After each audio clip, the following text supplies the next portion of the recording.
नमस्कार। आज हम डिस्कस करेंगे HPSSC का प्रीवियस पेपर। जो HPSSC का प्रीवियस पेपर है, इसका आज हम जियोग्राफी का सेक्शन जो है वो डिस्कस करेंगे और डिटेल से डिस्कस करेंगे ताकि आपको जो है आपके आने वाले एग्जाम्स में हेल्प मिल सके, जैसे कि पहले भी मिलती रही है।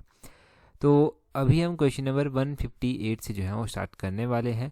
158 क्वेश्चन में बोलते हैं days and nights are equal throughout the globe when sun is above. तो बोलते हैं पूरे विश्व में दिन और रात जो है वो समान होते हैं जब सूर्य डैश के ऊपर होता है। तो जब सूर्य इक्वेटर के ऊपर होता है तब जो है वो पूरे ग्लोब में डेज और नाइट जो है वो इक्वल होते हैं, बराबर होते हैं। ऑप्शन सी जो है वो सही आंसर है। आपको पता है कुछ ऐसी डेट्स होती हैं जो कई बार दिन बहुत लंबा होता है, कई बार रात बहुत छोटी होती है। तो अगर हम उन डेट्स की पहले बात कर लें तो उन डेट्स में सबसे पहले जो याद रखने वाली डेट है वो क्या है? वो आती है शॉर्टेस्ट डे जो होता है। शॉर्टेस्ट डे जो है वो 22 दिसंबर को होता है। अभी थोड़े दिन पहले हुआ था, तब मैंने टेलीग्राम पर भी इसका क्विज डाला था। और लॉन्गेस्ट डे जो है वो 21 जून को होता है, ये ध्यान रखना है। अब कुछ दिन ऐसे भी आते हैं जिस दिन जो है वो डेज और नाइट इक्वल होती हैं, जिनको इक्विनोक्स कहा जाता है।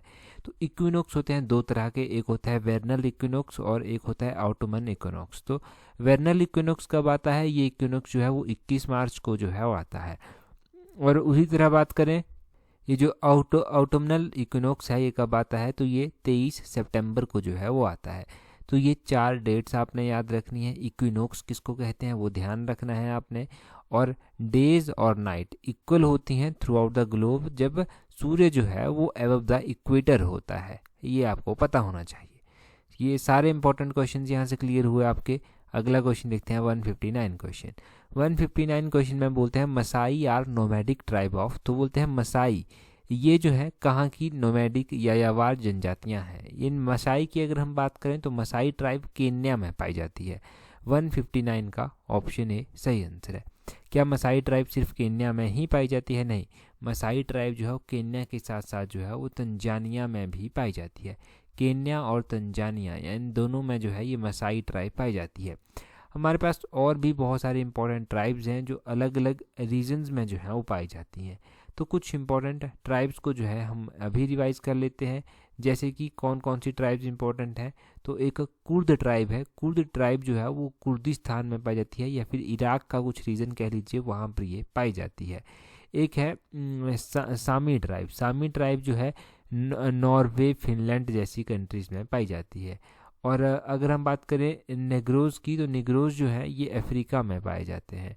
और अगर हम इसके अलावा बात करें कि जो साउथ अफ्रीका या फिर साउथ अफ्रीका के कुछ रीजन है वहाँ पर बोर ट्राइब पाई जाती है, BOER, ये ट्राइब जो है वहाँ पर पाई जाती है, ये आपने ध्यान रखना है। और किर्गिज ट्राइब बहुत बार एग्जाम में पूछी गई है। किर्गिज ट्राइब जो है ये सेंट्रल एशिया के जो सेंट्रल एशिया में लोग रहते हैं उनको जो है वो किर्गिज कह देते हैं, या फिर वो किर्गिज ट्राइब से बिलोंग करते हैं। तो ये बहुत सारी ट्राइब्स हमने यहाँ से रिवाइज कर ली। अच्छा, ट्राइब्स तो हमने रिवाइज कर ली। यहाँ से हम और क्या रिवाइज कर सकते हैं? यहाँ से आपने ध्यान रखना है कि इंडिया में जो रिवर है एक, जिसको सौर ऑफ बंगाल भी कहते हैं, वो है दामोदर नदी। दामोदर नदी को सौर ऑफ बंगाल कहते हैं। और इस तरह के कुछ इम्पोर्टेंट स्थान पूरे वर्ल्ड में हैं जो इम्पोर्टेंट है, जैसे कि लैंड ऑफ 1000 लेक फिनलैंड को कहते हैं। लैंड ऑफ मॉर्निंग सन जो है वो नॉर्वे को कहा जाता है। और लैंड ऑफ राइजिंग सन जो है वो जापान को कहा जाता है। रूफ ऑफ वर्ल्ड जो है वो पामीर को कहा जाता है। विंड सिटी शिकागो को कहा जाता है। और लैंड ऑफ 5 रिवर जो है वो इंडिया में पंजाब को कहा जाता है। तो ये क्वेश्चंस बहुत कम रिवाइज होते हैं, परंतु जब रिवाइज होते हैं तो ध्यान से सुना कीजिए, क्योंकि इस तरह के क्वेश्चंस रैंडमली एग्जाम में पूछ लिए जाते हैं। अगला क्वेश्चन देखते हैं। अगले क्वेश्चन में बोलते हैं स्ट्रेट ऑफ मलक्का सेपरेट। तो मलक्का स्ट्रेट बोलते हैं मलक्का का जो जल डमरू मध्य है वो किसको अलग करता है? तो ये अलग करता है आपका सुमात्रा और मलेशिया को। सुमात्रा और मलेशिया, ऑप्शन ए जो है वो इसका सही आंसर है। हमारे पास अलग अलग जो है वो स्टेट्स आती हैं पूरे वर्ल्ड में, आप कहिए। तो उनमें से इम्पोर्टेंट स्टेट जो आती हैं, जो पाक स्टेट है पहले आपके लिए, वो इम्पोर्टेंट बन जाती है। ये पाक स्टेट इंडिया और श्रीलंका को जो है वो अलग करती है। और इसके अलावा इसके अलावा आपने ध्यान रखना है कि एक फ्लोरिडा स्ट्रेट आप पढ़ते हैं, ये गल्फ ऑफ मैक्सिको को जो है वो अटलांटिक ओशियन से अलग करती है। सुंडा स्ट्रेट आती है, सुंडा स्ट्रेट जावा सी को इंडियन ओशियन से जो है वो अलग करती है। बॉस्फोरस स्ट्रेट आती है, ये ब्लैक सी को मरमेरा सी से जो है वो अलग करती है। डोवर स्ट्रेट आती है, डोवर स्ट्रेट जो है वो नॉर्थ सी को जो है वो अटलांटिक सी से जो है वो अलग करती है। जिब्राल्टर स्ट्रेट आती है, जिब्राल्टर स्ट्रेट जो है वो मेडिटेरियन सी को अटलांटिक ओशियन से जो है वो अलग करती है। तो ये इम्पॉर्टेंट स्ट्रेट्स हैं जो कि एग्ज़ाम में पूछी गई हैं, आगे भी डेफिनेटली पूछी जाएंगी, तो याद रखना ज़रूरी है। अच्छा, यहाँ से इतना भी अगर आप एग्जैक्टली याद रख लेते हैं ना तो बहुत बेनिफिशियल होगा एग्ज़ाम के लिए। या देखो, पढ़ना तो किताब से ही पड़ेगा या फिर आपको यहाँ से नोट्स बनाने पड़ेंगे। तो अगर आपने पढ़ा है और चीज़ों को रिवाइज़ किया है तो चीज़ें यही एग्ज़ाम में पूछी जाती हैं, और मैं ये बार बार हर वीडियो में आपको याद करवाता रहता हूँ। आगे बोलते हैं where exactly is Saint George Island. तो बोलते हैं सेंट जॉर्ज द्वीप जो है वो तथ्यता कहाँ पर स्थित है। ये जो सेंट जॉर्ज है आइलैंड है, ये नियर वास्को डी गामा स्थित है। तो ये वास्को डी गामा के नियर जो है वो स्थित है। यहाँ से आपके माइंड में क्या आया होगा, वास्को डी गामा भारत आया था, उसके बारे में थोड़ा सा याद आया होगा, कहाँ पर वो उतरा था आकर, उसके बारे में थोड़ा सा आपको याद आया होगा जो आप हिस्ट्री में जाकर पहुँच गए होंगे। अगर देखिए आप उस रीजन में अभी तक नहीं पहुँचे हैं जो वास्को डी गामा वाला रीजन हिस्ट्री में आपने पढ़ा है, तो वहाँ पर जल्दी से पहुँच जाइए क्योंकि वो रिवाइज करना ज़रूरी है। वास्को डी गामा ये जो था पहला पुर्तगाली यात्री था जो भारत में आकर पहुँचा था। ये जो था आपने ध्यान रखना है कि ये कालीकट के समुद्र तट पर जो था वो उतरा था। कब उतरा था? 1498 में, 1498 में जो था ये उतरा था। ये आपने ध्यान रखना है। तो आपने ध्यान रखना है कि पहली बार जो ये आया था तो ये 90 दिन की समुद्री यात्रा करने के बाद जो था यहाँ पर आकर पहुँचा था, और फिर इसने देखा कि अच्छा ये इंडिया है तो इस तरह से अच्छा यहाँ पर तो व्यापार अच्छा होगा। फिर इसने जो था वो शुरुआत कर दी थी यहाँ से इंडिया को एक तरह से आप कह लीजिए इन्वेड करने की। ये आया, इसने बाकी लोगों को भी रास्ता दिखाया, बाकी लोग यहाँ पर आए, इन्होंने अपनी फैक्ट्रियाँ यहाँ पर स्थापित करना शुरू की, इन्होंने अपना प्रशासन धीरे धीरे बढ़ाना शुरू किया, लोगों को अपने बहकावे में पहले लोगों को लालच देना शुरू किया, और उसके बाद जो है इन्होंने यहाँ पर धीरे धीरे पूरे इंडिया में ही जो है वो कब्जा करना स्टार्ट कर दिया। इनकी स्ट्रेटजी ना बहुत ही सिंपल होती थी। सिंपल किस तरह से होती थी कि लोगों को किसी चीज़ की लत लगा दी जाए। अब जब पुर्तगाली आए थे तो ये तंबाकू, आलू, मक्का ये चीज़ें भारत लेकर आए थे, है ना। अब भारत के लोग ये चाय वगैरह जो होती थी इसके आदी भी नहीं थे।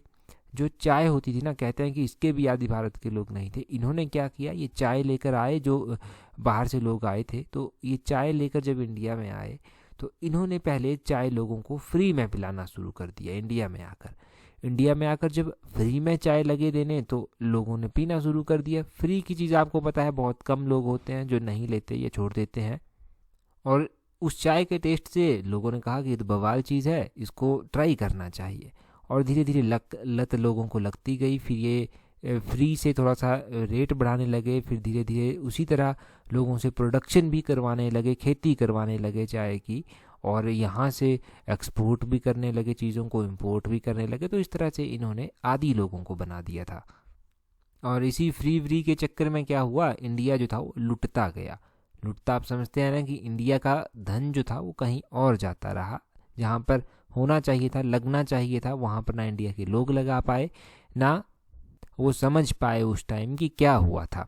फिर बाद में रेवोल्यूशनरीज आए, उन्होंने समझा बात को कि भाई नहीं ये तो हमारे साथ गलत हो रहा है, तो ऑब्जेक्शन भी हुआ, बाद में रेवोल्यूशंस हुए, अलग अलग रिवल्ट हुए, फिर जाकर भारत को जो था वो आज़ादी जाकर मिली। जब बड़े बड़े नेता आए, उन्होंने आवाज़ उठाना शुरू किया, इंडियंस का एक्सप्लॉयटेशन को समझा, वो सारी चीज़ें हुई। ये आपने ध्यान रखना है। आगे देखिए क्वेश्चन में क्या बोलते हैं Rajasthan canal receives water from which river. Rajasthan नहर जो है वो किस नदी से जल प्राप्त करती है।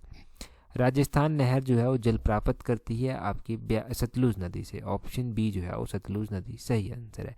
आपको पता है सतलुज नदी जो है वो हिमाचल में भी बहती है। अब राजस्थान में जाकर ये कैसे पहुंची होगी जब ये हिमाचल में बहती है। ये निकलती है मानसरोवर झील के समीप कहीं से, जो सतलुज नदी है हिमाचल में आकर एंटर करती है। हिमाचल के बाद पंजाब में जाती है, पंजाब के बाद अलग अलग स्टेट्स में जाती हुई अलग अलग रीजन्स में जाती हुई ये राजस्थान में जाकर पहुंचती है और राजस्थान में कैनल बनाई गई है, राजस्थान तक इसका पानी पहुंचाया गया है एक तरह से आप कहिए।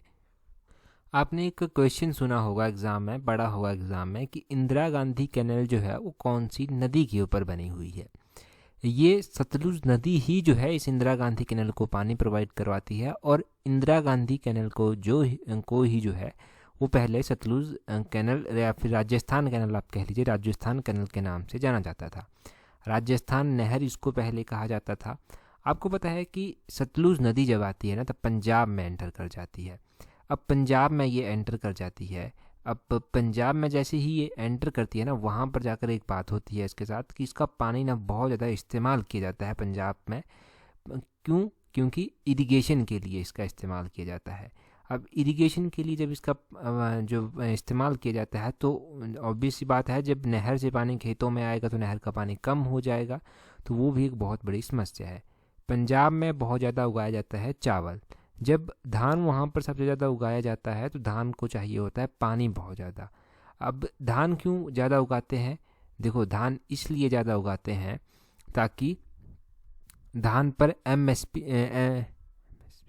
एमएसपी जो मिलता है, मिनिमम सपोर्ट प्राइस जो मिलता है वो अच्छा मिलता है, तो इसलिए वहाँ के लोग धान ज़्यादा उगाना प्रेफर करते हैं। और धान के कारण ही जो है पानी का बहुत ज़्यादा यूज़ हो रहा है और पानी की कमी जो है ये भी एक संकट है, ये भी एक क्राइसिस है, खासकर तब जब भारत की पॉपुलेशन बहुत ज़्यादा हो।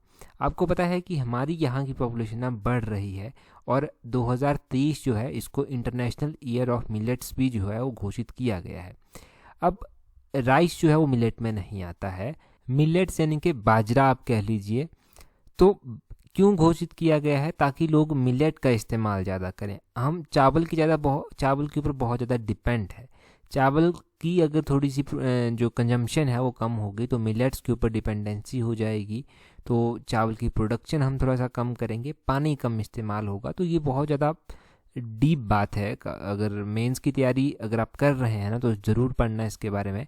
और G20 की जब हम बात करते हैं ना तो G20 की प्रेसिडेंसी इंडिया के पास है और बार बार प्राइम मिनिस्टर ने फोकस करके कहा था कि इंडिया की रिक्वेस्ट पर ही जो है वो यूनाइटेड नेशन ने इस ईयर को इंटरनेशनल ईयर ऑफ मिलेट घोषित करने की जो है वो इंडिया ने ही कहा था, तभी इसको इंटरनेशनल ईयर ऑफ मिलेट घोषित किया गया। तो खैर ज़्यादा चर्चा नहीं करेंगे इस टॉपिक पर। अभी अगला क्वेश्चन देखते हैं। यहाँ पर देखिए 160 क्वेश्चन में क्या बोलते हैं। 160 में बोलते हैं द कॉन्ट्रा रिबेल बिलोंग, तो बोलते हैं कॉन्ट्रा रिबेल किससे संबंधित है? कॉन्ट्रा रिबेल संबंधित है निकारागुआ से। निकारागुआ से जो है वो कॉन्ट्रा रिबेल संबंधित है। क्वेश्चन नंबर 160 का ऑप्शन सी सही आंसर है। अभी निकारागुआ आपको याद आ रहा होगा कि पढ़ा है, कहाँ पर पढ़ा है? निकारागुआ एक नॉर्थ अमेरिकन कंट्री है और इसकी कैपिटल एग्ज़ाम में पूछी गई थी। हमने भी डिस्कस की है, मानागुआ जो है इसकी कैपिटल है, मानागुआ इसकी कैपिटल है और ये नॉर्थ अमेरिकन एक कंट्री है। ये आपने ध्यान रखना है निकारागुआ के बारे में। यहाँ पर ऑप्शन में ब्राज़ील दिया गया है, अर्जेंटीना दिया गया है, तो इनके बारे में भी थोड़ा सा जान लेते हैं। ब्राज़ील की कैपिटल है ब्रासिलिया। और अगर हम बात करें यहाँ पर पैराग्वे दिया गया है, पैराग्वे की कैपिटल है एस्यूनिंसियन। और अगर हम ब्राज़ील हो गया, अर्जेंटीना की बात करें तो अर्जेंटीना की जो कैपिटल है ब्यूनस आयरस, तो ब्यूनस आयरस जो है वो अर्जेंटीना की कैपिटल होगी। तो इन 4 कंट्रीज़ की कैपिटल आप ध्यान रखना, बाकी तो हम ज़्यादा यहाँ से नहीं जानेंगे। 161 क्वेश्चन देखते हैं। बोलते हैं which state lies along the border of Pakistan, तो बोलते हैं कौन सा स्टेट हमारा ऐसा है जो पाकिस्तान के साथ सीमा साझा करता है। पाकिस्तान के साथ सीमा साझा की जाती है किसकी? राजस्थान की। ऑप्शन सी सही आंसर है। राजस्थान के बारे में आपने अभी क्वेश्चन पढ़ा। राजस्थान सीमा साझा करता है पाकिस्तान के साथ। कौन कौन से हमारे स्टेट ऐसे हैं जो पाकिस्तान के साथ सीमा साझा करते हैं? पाकिस्तान के साथ जम्मू कश्मीर हो गया, राजस्थान हो गया, पंजाब हो गया, गुजरात हो गया, लद्दाख हो गया, ये सारे सीमा जो है वो साझा करते हैं।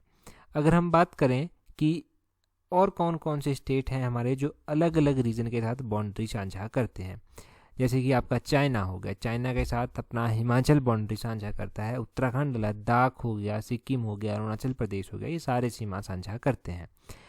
बांग्लादेश के साथ हमारा इंडिया जो है वो सबसे लंबा बॉर्डर जो है वो शेयर करता है। तो बांग्लादेश के साथ कौन कौन से इंडियन स्टेट टच करते हैं?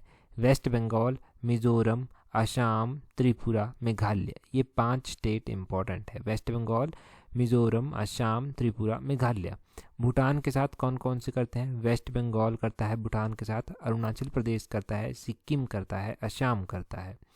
और अगर हम बात करें कि नेपाल के साथ कौन कौन से करते हैं, क्योंकि नेपाल एग्ज़ाम में पूछा गया है। नेपाल के साथ बिहार करता है, उत्तराखंड करता है, उत्तर प्रदेश करता है, वेस्ट बंगाल करता है, सिक्किम करता है।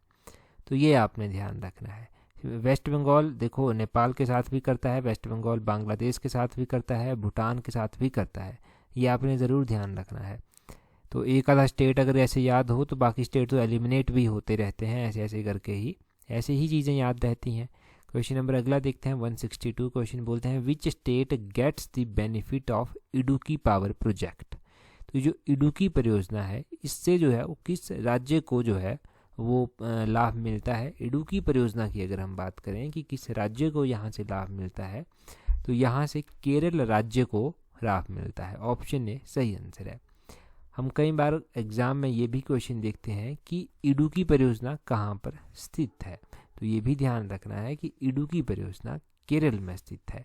और इडुक्की परियोजना के बारे में दूसरा क्वेश्चन क्या बन जाता है? दूसरा क्वेश्चन स्पष्ट रूप से बन जाएगा कि इडुक्की परियोजना कौन सी नदी के ऊपर जो है वो बनी हुई है। तो इडुक्की परियोजना जो है वो पेरियार नदी के ऊपर बनी हुई है और ये परियोजना जो है वो केरल में स्थित है। तो इस परियोजना के बारे में इतना ज़रूर ध्यान रखना। और परियोजनाएं मैं थोड़ी सी रिवाइज करवा देता हूँ। पहले भाखड़ा से ही हम स्टार्ट करेंगे। भाखड़ा परियोजना सतलुज नदी के ऊपर जो है वो बनी हुई है। यहाँ पर दामोदर परियोजना के बारे में आप बहुत बार सुनते हैं, तो दामोदर परियोजना दामोदर नदी के ऊपर ही बनी हुई है। ये जो है वो बिहार में जो है वो स्थित है। और आप कई बार एग्ज़ाम में पढ़ते हैं कि फराका परियोजना है। फराका परियोजना गंगा नदी के ऊपर जो है वो बनी हुई है। उकाई परियोजना जो कि गुजरात में स्थित है, ये ताप्ती नदी के ऊपर जो है वो बनी हुई है। थेन बांध ये पंजाब में स्थित है और ये रावी नदी के ऊपर जो है वो बना हुआ है। टिहरी डैम जो है वो उत्तराखंड में स्थित है और भागीरथी नदी के ऊपर जो है वो बना हुआ है। और यहाँ से हीराकुंड डैम बहुत इंपॉर्टेंट है। हीराकुंड डैम महानदी के ऊपर बना हुआ है और ये उड़ीसा में जो है वो स्थित है। और इतनी परियोजनाएं, इतने प्रोजेक्ट हो गए। अगर कोई बचता है प्रोजेक्ट जो आपको याद आ रहा है तो आप ही कमेंट करके उसको रिवाइज करवा दीजिए। यहाँ से हमने पढ़ा कि इडुक्की परियोजना पेरियार नदी के ऊपर बनी हुई है। तो पेरियार टाइगर रिजर्व भी है। अगर पूछा जाए ना कि पेरियार टाइगर रिजर्व कहाँ पर है, तो ध्यान रखना है कि पेरियार टाइगर रिजर्व जो है वो केरला में स्थित है। ये पता होना चाहिए आपको पेरियार टाइगर रिजर्व के बारे में भी।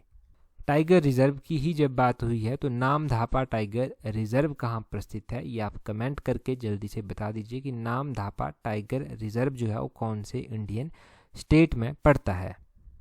और टेलीग्राम पर अगर अभी तक ज्वाइन नहीं किया है आपने, टेलीग्राम पर ज्वाइन करने के लिए अपना टेलीग्राम ओपन करना, वहाँ से इस तरह से सर्च करना @tolexam31।